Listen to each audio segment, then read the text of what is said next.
Para hablar ya de asesoría jurídica, vamos a hablar de esos consejillos a nivel fiscales, a nivel legales, que siempre nos irán, pues bueno, mejor por si tenemos algún problemilla en nuestro día a día. Hoy vamos a hablar de un tema importante, como es el tema de los divorcios, con Carlos Tarancón. ¿Qué tal, Carlos? Muy buenas. Buenos días, ¿qué tal? De divorcios precisamente hablamos hoy, ¿no?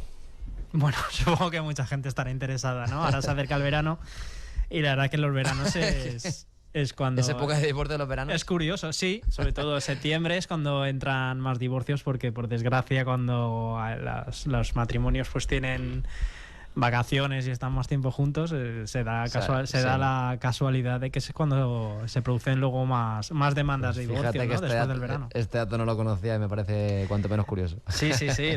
Sale mucho en las noticias, que parece que, bueno, cuando la pareja pasa mucho tiempo junta, pues luego pues eso, empieza a haber discusiones y muchas acaban pues con la presentación de divorcio después de las vacaciones, ¿no? Nosotros precisamente nos vienen muchos clientes que antes de presentar la demanda necesitan mucho asesoramiento, porque la verdad es que un divorcio no es como presentar un papelito en el juzgado, es la verdad es como un contrato que va a regular prácticamente los próximos 20 o 30 años de tu vida, porque sobre todo en el caso de que tengas hijos, ¿no? Es decir, eso lo marca todo, el tema de los hijos lo marca todo. Sí, al final un divorcio finaliza pues con una sentencia, pero que es una sentencia que se dicta en base a un convenio, ¿vale? Un convenio de separación. Básicamente marca unas reglas, unos mandamientos, pues se puede decir, para los dos cónyuges o los dos excónyuges, ¿no? Los padres. Estos convenios, pues siempre pueden ser de mutuo acuerdo o bien contenciosos. Obviamente ellos siempre son procesos bastante delicados, porque obviamente tienes que forzar a dos personas que no siempre terminan bien, claro, a llegar a un acuerdo. Claro. ¿De acuerdo? Y los problemas surgen sobre todo cuando hay hijos en común o cuando hay patrimonio en común, ¿no?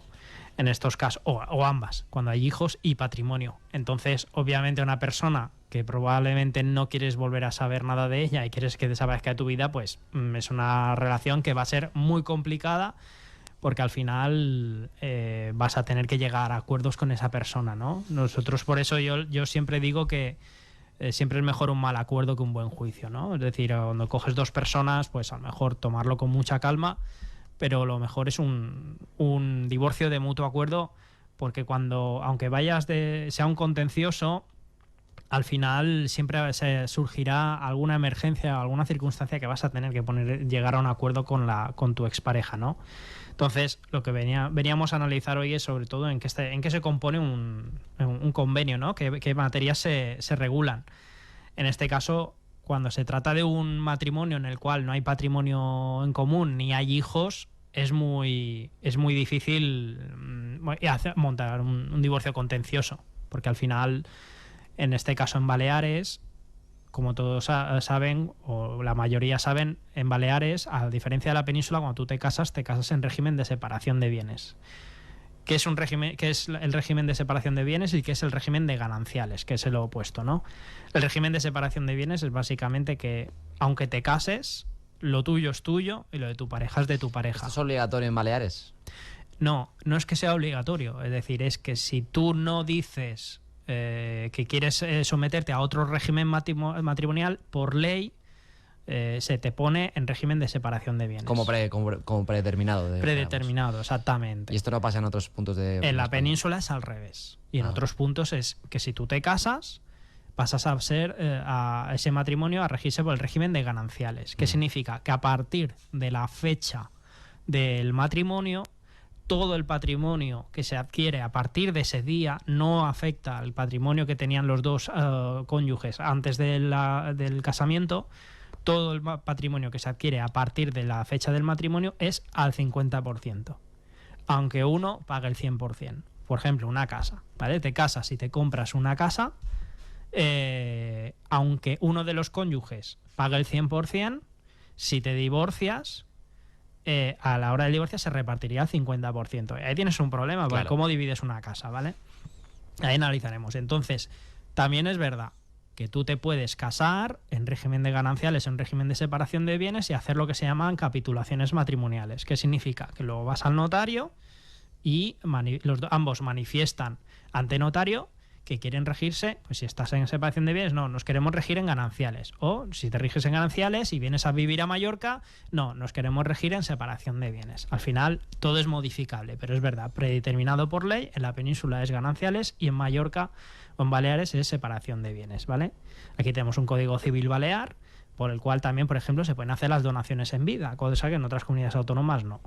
Entonces, cuando ya tienes determinado, ya habéis pactado el régimen matrimonial, en este caso, que es lo primero que miramos los abogados cuando nos viene un cliente que se quiere divorciar, ¿en qué régimen estáis? ¿Separación de bienes o estáis en gananciales? Ahí miras, básicamente, dónde se han casado, qué régimen matrimonial predeterminado por ley está en esa zona. Te dices, pues mira, estáis en separación de bienes, ¿vale? Vamos a lo típico de aquí, que es lo que a la gente le interesa.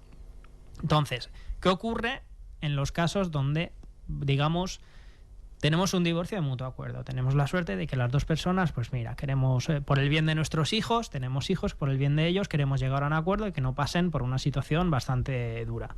Pero también tenemos una casa y que esta casa tiene hipoteca, ¿de acuerdo? Que es el típico divorcio común. Matrimonio que se quiere divorciar con una casa en común, hipoteca al 50%, las hipotecas los bancos no se la dan al 100% a uno ni a otro, es decir, 50-50, y hijos. Entonces, vamos con los bienes. En primer lugar, vamos con el tema, ¿qué hacemos con la casa? Si nos vamos de mutuo acuerdo, lo normal es que, bueno, que se lo quede uno, ¿vale? Uno de los matrimonios, porque normalmente los jueces lo que miran es que la casa no se la asigna a un padre o a otro, se la asigna a los hijos, ¿vale? El juez lo que determina en caso de un divorcio es: los hijos no se van a quedar en la calle, ya os buscaréis vosotros la vida de a ver qué hacéis. Entonces, últimamente, ya no es como antes, es lo que los jueces están decantando mucho, la famosa custodia compartida, ¿de acuerdo? El juez, en lugar de hacer que, es verdad, bueno, la custodia compartida básicamente es que los hijos están el mismo tiempo con el padre que con la madre. Lo que suelen hacer los jueces, como estamos en una isla donde pues es muy difícil el acceso a la vivienda, lo que hacen es, los hijos se quedan en la casa y son los padres los que se van cambiando en esa misma casa. Por ejemplo, 2 semanas, los hijos siguen en la casa siempre. 2 semanas está el padre, se va, 2 semanas está la madre. También se puede hacer distinto. Si cada uno de los dos tiene su propia casa, puede decir que los hijos estén 2 semanas en casa del padre, 2 semanas en casa de la madre. Esto es lo más habitual, el primer caso. Esto ahora mismo lo que suelen hacer los jueces porque han visto que es lo más beneficioso para los hijos. Pues el primer caso no lo había escuchado nunca. Hay muchos casos de ese primer supuesto que tú pones. Claro, pero es que tú piensas que, a ver, nos vamos otra vez al tema de la casa. Nos vamos, un divorcio, un mutuo acuerdo. Sí. ¿Qué ocurre con la casa? Claro. Es que lo que da más problemas en un divorcio no son los hijos, realmente. Los dos padres quieren lo mejor para ellos, es la casa, claro, con hipoteca. ¿Por qué? Porque aquí tenemos un tercero afectado que tiene mucho poder, que es el banco. Claro. ¿De acuerdo? Cuando nosotros firmamos una hipoteca para una casa, al final las dos personas, el banco no te suele dar una hipoteca a ti solo, te la suele dar con alguien que te avale, pero cuando es un matrimonio, la hipoteca la firma con 2 personas, con el padre y con la madre, responsables al 50%. Y si uno no paga, la hace responsable del 100% de esa cuota que no ha pagado a la otra parte. Es lo que se conoce como responsable solidario. ¿Qué significa? Que si el padre se divorcian, el padre no paga una cuota, el banco inmediatamente le va a reclamar ese 50% que no ha pagado el padre, se la va a meter el 100% de la cuota a la madre. O al revés, ¿vale? Si la madre no paga, se la va a reclamar. Porque el banco siempre gana, la banca siempre gana. Y ahí tenemos un problema. ¿Por qué? Porque cuando hay patrimonio en común, ¿vale? Pongamos un divorcio, yo hace unas semanas hice uno así, donde ella se fue de la casa. Ella tuvo la suerte de que tiene una nómina bastante buena y se pudo permitir el lujo de alquilarse una casa. Se alquiló una casa, pero se fue de una casa donde ella era hipotecada. Tenía 50% de la hipoteca. Y él, que se quedó la casa porque la hipoteca era más baja que el alquiler, ya ha habido algún problema con el banco. ¿Qué haces en estos casos? Porque ella está en plan, oye, yo ahora tengo mi alquiler, si él no paga una cuota a la hipoteca, ¿me puede embargar el banco a mí? Digo, sí, porque tú estás en un contrato de hipoteca y eres responsable. Si él no paga, el banco te hará responsable a ti. Entonces, cuando pasan estas cosas, se hace lo que se conoce como una acción de división de la cosa común. ¿Qué significa? Pues que, oye, señor juez, estos señores, ambos, tienen una casa al 50% y se han divorciado. Y ya una de las dos partes no quiere seguir, se han divorciado, no quieren vivir juntos, no quiere seguir teniendo la casa. Entonces el juez tiene las herramientas para decirle, en este caso al exmarido, que se quedaba en la casa, que quería seguir pagando la hipoteca, le dice al exmarido, oye, o bien vendéis la casa o tú le pagas el 50% de la casa a tu exmujer, pero ella quiere dejar de ser propietaria. Y esto es un problema muy gordo, sobre todo si te pones en plan negacionista y no muestras colaboración, el juez al final te puede pegar un palo bastante gordo. ¿Aquí qué ocurre? Que el banco, claro, yo le voy al banco y le digo, oye, se han divorciado, quieren vender la casa y por lo tanto ella quiere desaparecer de la hipoteca. Y el banco solo me ofrece una solución y me dice, vende la casa. Y digo, ¿no la puedes quitar a ella de la hipoteca? Me dice, ¿sin una avalista para el marido no? Yeah. Y ahí tenemos un problema muy gordo, porque ella se ha ido de casa, la casa, el juez le ha dado la razón a ella, le ha dicho a él, oye, o la vendes o te condeno a pagarle la mitad de la casa. ¿Y qué ocurre? Que en ocasiones la hipoteca supera, y en este caso se dio el caso, la hipoteca más los intereses supera el valor de mercado de la vivienda. Si yo vendo la casa, aún así, todo lo que pueda sacar no me basta para liquidar todo lo que falta de pagar de hipoteca. Aquí tenemos un problema muy, muy habitual en Baleares. Buah. Porque hay gente con unas hipotecas muy elevadas. Los intereses de hipoteca son muy altos. Buah. Claro, en este problema que estamos. Bueno, al final estamos peleándonos a ver la solución, en mi opinión, en este caso, yo lo que he llegado a un acuerdo es, se alquila la casa con el alquiler paga la hipoteca. Claro. Dentro de 5 años, si se mantiene el mercado como está, bueno, si no, habrá que seguir alquilándola más tiempo. Dentro de 5 o 8 años, mientras la casa se alquile y se siga pagando la hipoteca, ambos podrán hacer vida en común. Claro. Y el día que se pueda vender y el precio de venta sirva para liquidar la hipoteca, fantástico. Porque si no, son situaciones... Es una buena solución, desde luego. Es la única solución realmente. Sí. Pero ha costado porque hay que convencer. Claro. Todo esto que he contado es solo la casa. Porque ahora vienen los hijos, que es el segundo pilar en un tema de divorcio. Claro, en primer lugar, que hablamos, los hijos, la guarda y custodia, ¿vale? Ambos tienen la patria potestad, que significa que toman las decisiones respecto a los hijos. La guarda y custodia, ¿con quién se quedan los hijos? Vale, tenemos ahora mismo los hombres, ya no es como antes las mujeres no trabajaban tanto, se quedaban en casa, los maridos pues trabajaban. Normalmente los jueces determinan, el que trabaja paga, el que no trabaja cuida de los hijos. Esa era la mentalidad de hace 30 años, claro. ¿Vale? De los jueces. ¿Qué ocurre? Que ahora, pues, es raro ver una mujer ama de casa o un hombre amo de casa, ¿vale? Hay políticas de conciliación, tú puedes pedir reducción de jornada hasta los 12 años del hijo. En estos casos, normalmente, ambas personas trabajan. Guarda y custodia. Pues aquí es donde, o bien, custodia completa para uno y régimen de visitas para el otro.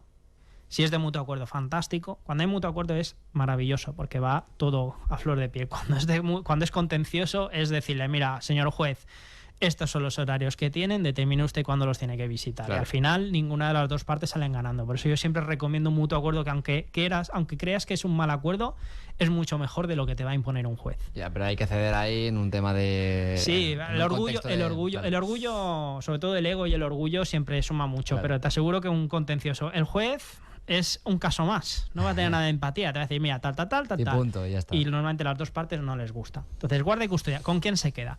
Yo siempre abogo por la custodia compartida, que los hijos estén, yo te digo, porque yo soy divorciados desde que nací, no tengo ninguna imagen de mis padres juntos y se nota. Entonces, custodia compartida. A partir de ahí, si tenéis una casa con hipoteca y queréis compartir, iros uno y otro, ir compartiendo la casa mientras los hijos permanezcan así, fantástico. Si cada uno de los padres tiene su propia casa, que los hijos se vayan cambiando y punto, en este caso. Y si no, pues custodia completa. Uno guarda a los hijos, custodia a los hijos sin ningún problema, y el otro pues tiene un régimen de visitas. Pueden ser 2 tardes entre semana, fines de semana alternos, los días que queráis. Normalmente el criterio suelen ser 2 tardes y fines de semana alternos. Ya. Se recogen en el cole y se dejan en el domicilio. Y luego está la pensión, que ahí es el gran problemón. ¿Por qué? Pues porque con el tema de la inflación, con el tema de la subida de los gastos pero que no han subido los salarios, tenemos un caso de ahora mismo un boom de modificaciones de medidas. ¿Por qué? Porque las personas que reciben la pensión no les basta para cuidar los hijos y reclaman más dinero a la otra persona. La persona que paga la pensión no cobra más, entonces Hay un problema. ahí hay un problema porque han subido los gastos pero no han subido los ingresos. Y aquí a mí me está costando porque me ha venido un boom de estos casos. ¿Pero en qué se compone la pensión? Pues tenemos la pensión ordinaria y los gastos extraordinarios. Tenemos los gastos ordinarios, que son los gastos propios de alimentación, ropa, estudios. Son los típicos gastos que supone tener un hijo. Estos gastos se suele fijar una pensión en base también a lo que cuesta mantener un hijo, pero también adaptada un poco al salario de los padres. No te van a poner, si tú ganas 1.000 euros, una pensión de 500 euros, ¿vale? Son ser adaptadas un poco para... ¿Por qué? Porque el impago de pensiones, y aquí aviso muy seriamente, el impago de 2 pensiones seguidas o 4 alternas es un delito penal. Ah, sí. Es un delito penal, ¿eh? Es decir, el impago y ojo, la insolvencia no exime del cumplimiento. ¿Qué pasa? Que si a lo mejor tú te has perdido tu trabajo y tienes que pagar una pensión, tienes que inmediatamente comunicárselo a tu abogado porque tu abogado lo pondrá en conocimiento del juzgado, ¿vale? Que eso nunca se hace. Y luego pues llegan los problemas. Una persona pierde el trabajo. Es verdad que si tú puedes demostrar que no ha habido intención, que ha habido circunstancias que te han impedido, que tú has querido pero te han impedido pagar, pero el juez siempre te va a decir, ¿y por qué no lo comunicaste cuando te cambiaron las circunstancias? ¿Por qué has esperado a una denuncia penal? Porque no se sabe, claro. Claro, ¿eh? Entonces es lo más recomendable, comunicárselo a tu abogado, inmediatamente lo comunicamos al juzgado y decimos, este señor está en paro, no puede seguir cumpliendo el convenio, solicitamos o bien una suspensión o una reducción adaptada a sus nuevas circunstancias de la pensión, ¿vale? Mi pregunta sobre las pensiones es ¿quién paga a quién la pensión? La pensión la suele pagar la persona que no tiene la custodia. ¿Y si es compartida? Y si es compartida, ahí iba, suele ponerse un fijo a cada uno de los cada dos, uno. ¿vale? La pensión también va no solo en función de los gastos del hijo y el poder adquisitivo de los padres, sino también del número de hijos, ¿vale? Te ponen una pensión por hijo. Si es compartida, cada uno se pone una cuenta en común y cada uno mete un fijo. Esta es la pensión ordinaria, la pensión fija cada mes, ¿vale? Y esta es la pensión que, ojo, como no la pagues si no tienes un motivo, ¿vale? Como no la quieres pagar, incluso hay normativa que la considera como la ley de prevención contra la violencia de género, según qué caso se puede considerar incluso violencia de género, ¿eh? Es decir, sí. La cuestión es que la pensión no estás haciéndole daño solo a tu excónyuge, estás haciendo daño al hijo. Claro. Entonces, los gastos ordinarios, que hemos dicho, alimentación, ropa, y luego algunos gastos fijos del cole, pero luego tenemos los gastos extraordinarios. Los gastos extraordinarios siempre los he visto, no he visto ninguna circunstancia, suelen ser al 50%. ¿De acuerdo? Y en estos casos, por eso digo que siempre es mejor llegar a llevarse bien, mantener una comunicación. ¿Por qué? Porque los gastos extraordinarios es en circunstancias extraordinarias. Son gastos que tienen que ser necesarios, pero son imprevistos. ¿De acuerdo? Por ejemplo, un viaje extraescolar del cole. ¿De acuerdo? Un viaje extraescolar, hay que hacer un gasto. ¿Te puedes negar? Hombre, eres su padre, no le niegues un gasto estable. Entonces, en este caso, ¿qué suele ser?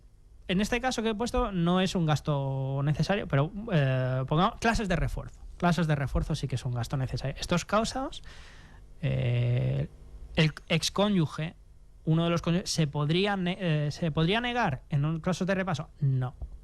¿Por qué? Porque a lo mejor ha habido una bajada del rendimiento, porque el niño necesita refuerzo escolar en algo. Son gastos que sí o sí tienen que pagar los padres al 50%, ¿de acuerdo?